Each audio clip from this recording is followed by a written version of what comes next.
Something I kinda just brushed off and forgot about was that the Cabal have clones, specifically clones created by Calus aboard the Leviathan. This is an army of engineered warriors fighting for a broken leader, chasing a mirage. The once golden Leviathan is now cloaked in fungal growth and darkness, and as we progress through the season, Calus is finally revealing some of his plans as of late. Today we are going to discuss what's going on here on the Derelict Leviathan, where Calus got the fungal growths, the Clone Army, and using our Guardian as a form of entertainment.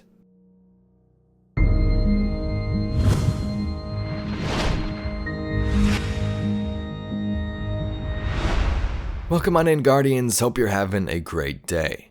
This video will focus on the Leviathan, the plants, and some of the lore regarding what happened to the ship itself as it has evolved through these many years.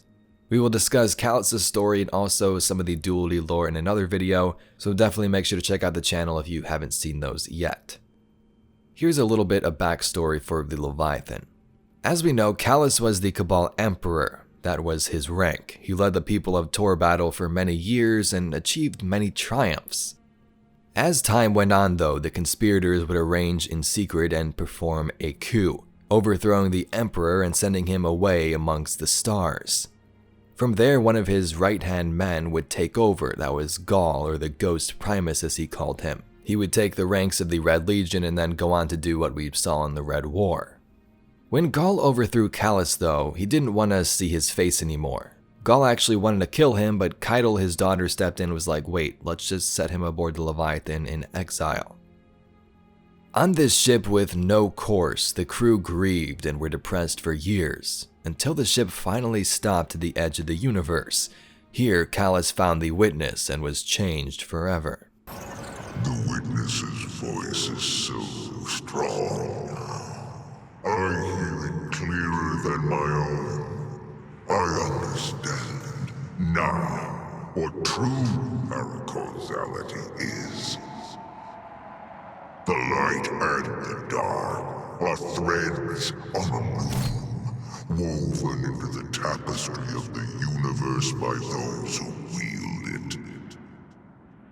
The Witness would see things differently. The gaps between those threads. Freedom from the greater design. Freedom for all. With the Leviathan now back in his control, the space turtle would cruise across space in search of followers, shadows who would pledge to his cause and accept his gifts. When the Red War concluded, we got an invitation from the Emperor near Nessus, a greeting and a welcome aboard this planet-eating vessel. Emperor Calus has spoken. Whoa, wait, Emperor? As in Cabal Emperor? Okay, opulence later. Ikora now. Ikora! Great job today, guys. Boy, he left in a hurry. I wonder what that was about.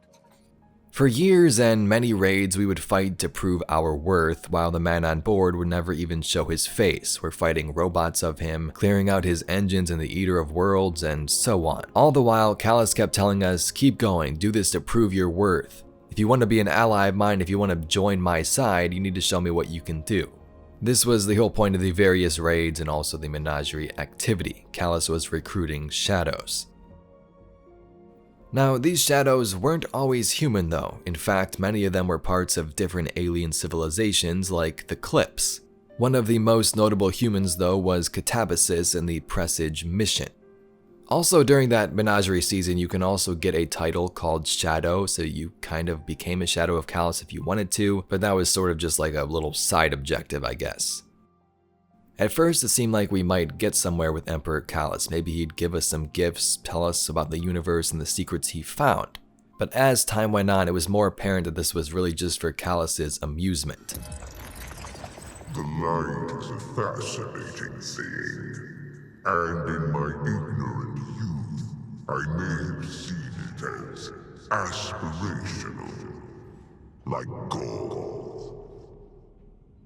I see this force for what it truly is. Eternal life after death is a trick of the light, an illusion. Nothing anomalies forever. But these guardians entertain me. I will use their ignorance, shower them with lavish gifts, with praise. I will watch them dance into the grave of creation for my amusement. During his crusade, Calus's forces invaded a Hive war moon and took the Crown of Sorrow. Calus was in search of a Hive Sorrow bearer to be his shadow, and unable to find one, he would birth a clone to wear the crown for him. This was Galron. You've no doubt visited the ritual baths aboard the Leviathan, have you not? If you haven't, you must. And true, it is a place of recreation for my beloved soldiers. But did you know that they are born there? Yes, the joyful, axe-wielding ceremonial bathers are but seconds into their lives when you cut them down. They are created from genetic patterns of the most virile martial artist of a bygone Cabal era, and Galron, the Sorrowbearer, was once one of them. I played with his pattern, made certain he would be strong of mind and will as much as body. He had but one purpose: bear the crown of sorrow and make the Hive mine. Imagine my chagrin when his very personality was annihilated within minutes of exposure. Whatever viral language was etched into the crown's interior had taken over. Until you ended him, he belonged to a witch, Emperor Calus. So as the tale goes, Savathun laid that crown of sorrow there as a trick, wanting to control Calus and wanting him to put on the crown, but he put it on Galron instead, and the rest is history. But this card gives us an example of how the Emperor had cloning facilities on the Leviathan.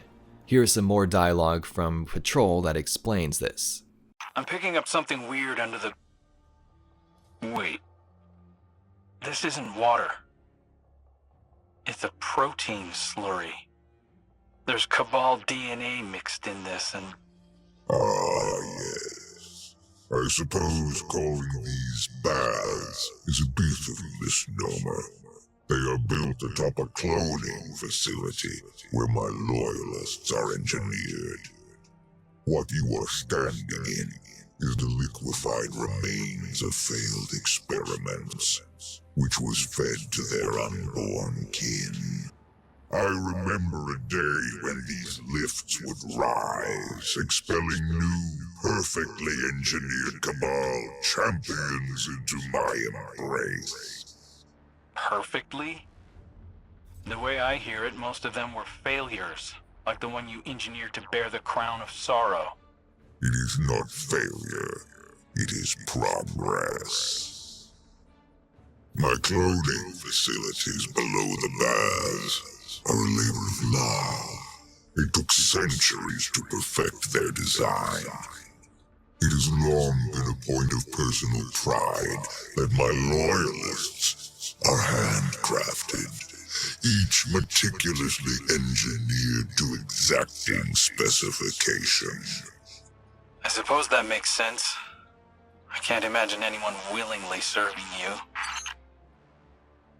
Based on structural scans, this chain is part of a containment system that connects to a lab below us. It's too badly damaged to use. This must have been a deployment system. When whatever was engineered down there was finished, it was brought here. These mechanisms no longer serve a purpose.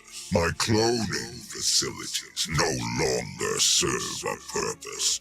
I have been shown new horizons. Ceremonial bathers as seen in the Leviathan raid were some of the most successful clones. Galron was also one of these. In fact, most of Calus's army that we see are clones. Many of those original loyalists would die during the exile, so he would obviously need a way to create a bigger line of defense and his own army. Kaidal says when the Leviathan emerged recently, darkness infected the ship. Most of the crew were dead and these plants would now remain. Per our arrangement, I am delivering a status report on the Imperial survey of the Leviathan. Our scouts confirm your reports of psychic anomalies emanating from the red phantoms seen throughout the ship. Scion Opti theorized that these phantoms are manifestations forged from a psychic background radiation permeating the Leviathan. Darkness. Navigational equipment shows that the Leviathan entered a gravitational anomaly and it was at once within and outside of the known universe for an indeterminate period of time. When it emerged from this state, most of its crew were missing, and an infestation of unknown fungal matter had infiltrated all decks of the ship. Command structure appears to have broken down. Loyalists who emerged from the anomaly disembarked from the Leviathan. We are attempting to determine their location. Those currently aboard are newly grown, combat-ready clones that have no higher brain function. They operate as an extension of my father's will. At Vallis Forge's suggestion, I have submitted a recommendation for Crow to participate in a joint investigation to supplement our own. It is my hope that together, we can tear into the beating heart of the Leviathan and drag my father screaming into the light of your sun. Till such a time, we are Cabal, we eat the mountains, we drink the seas. So what about these plants? How did they get here? Calus explains this in this audio. I'm reading pieces of exterior hull fused with the machinery below this lift. I can't explain how the outside of the ship got in here. When this ship passed beyond the threshold of our universe, the change had already begun. You are witnessing its growing pains. I can feel every bulkhead, every door, every pillar pulsing with new life. You understand now what I wanted to show you. I have become quite attached to this fungus since I discovered it on a world far from yours. It grew in great forests across the planet. Even here, infinitely far from where the first spore was harvested, they remain connected. Darkness is many things, Guardian. Many things. So Calus found these plants from some weird planet and brought them back. He says darkness is many things.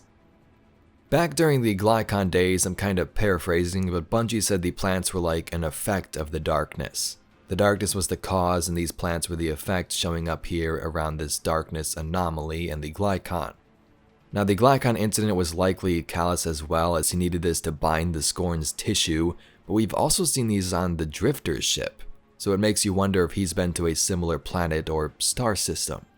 Anyway, Guardians, that's all we got for today's video. Some lore on the Calus clones aboard the Leviathan, how the Egregore plants got there, and their origin on that dark planet. If you'd like to see some more Destiny lore and mysteries just like this video, please be sure to subscribe to the channel. Anyway, I thank you very much for watching, and I'll catch you, Guardians, in the next one.